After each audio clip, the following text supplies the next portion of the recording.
Hello friends, welcome to Asham Vidya. আজি আমি অসমীয়া ভাষা আৰু সাহিত্যৰ সাধাৰণ জ্ঞানৰ কেইটামান গুৰুত্বপূৰ্ণ প্ৰশ্ন উত্তৰ আলোচনা কৰিম। চলো আহা। প্ৰথম প্ৰশ্নটো হ'ল অসমীয়া আলোচনী জোনাকীৰ প্ৰথম সম্পাদক কোন আছিল? এনসাৰটো হ'ল চন্দ্ৰকুমাৰ আগৰৱালা। সেকেন্ড কোৱেশ্চন, প্ৰথম অসমীয়া শিশু আলোচনী খন কি আছিল?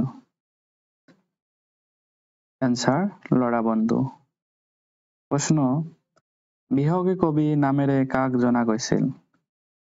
বিহগী কবি বুলি কাক জনা যায়? ৰঘুনাথ চৌধুৰী। প্ৰশ্ন, উত্তৰ পূব এছিয়া ৰামায়ণ গৱেষণা কেন্দ্ৰৰ প্ৰতিষ্ঠাপক কোন? এনসাৰ মামণি ৰয়ছম গোস্বামী। প্ৰশ্ন, সাহিত্য একাডেমী বঁটা লাভ কৰা প্ৰথমখন অসমীয়া উপন্যাস আছিল?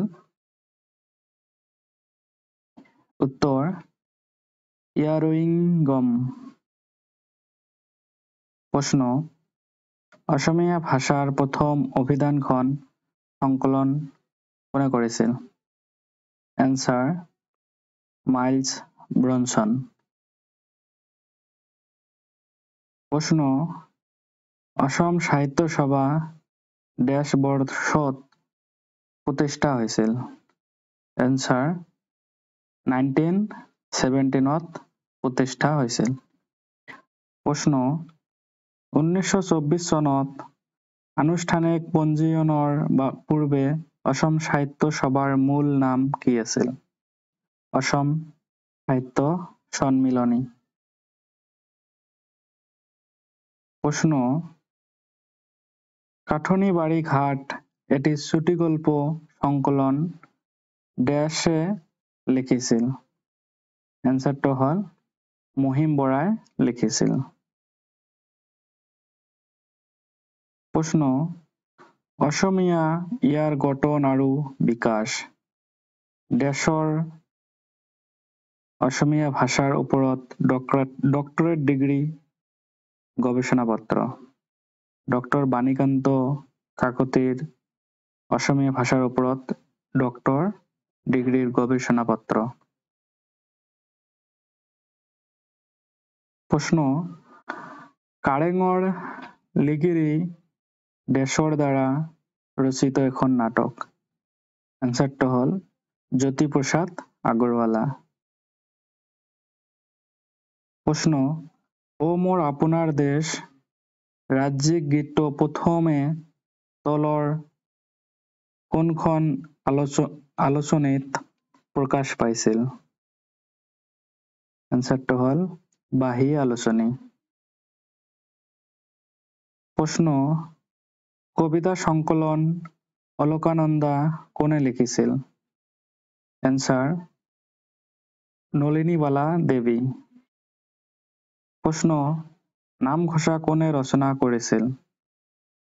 এনসাৰ মাধৱদেৱ। প্ৰশ্ন, ৰামায়ণৰ প্ৰথম অসমীয়া অনুবাদক আছিল? এনসাৰ মাধৱ কন্দলী।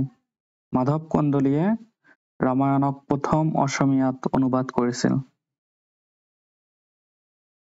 প্ৰশ্ন, তলত দিয়া কেইটাৰ ভিতৰত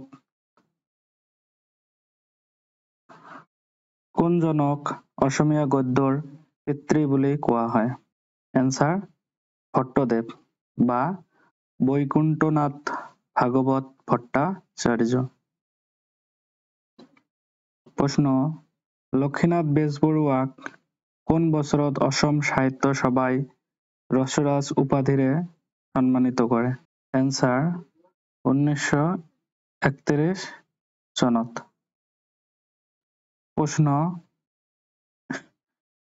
প্ৰথম অসমীয়া ব্যাকৰণ কোনে লিখিছিল? Answer Nathan brown. প্ৰশ্ন, অসম সাহিত্য একাডেমী বঁটা বিজয়ী গ্ৰন্থ দেও লাংখুইৰ লেখক আছিল ৰীতা চৌধুৰী।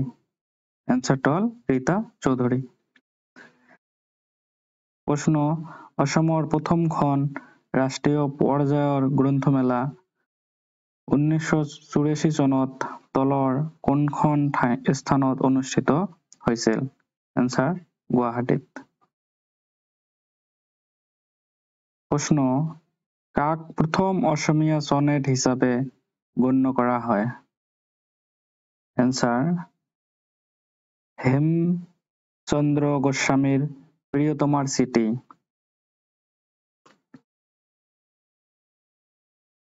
তলৰ কোনখন অসমীয়া মিনি আলোচনী আছিল? এনচাৰ, বিন্দু।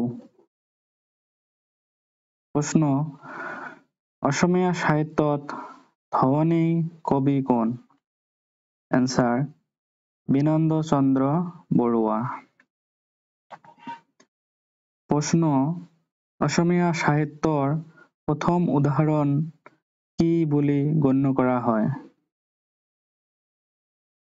এনচাৰ, চৰ্যাপদ। প্ৰশ্ন, গুণমালা হৈছে দেশৰ সংক্ষিপ্ত সংস্কৰণ। এনচাৰ, ভাগৱত। প্ৰশ্ন, মাধৱদেৱে ৰচনা কৰা বৰগীতৰ সংখ্যা কিমান? এনচাৰ, 191।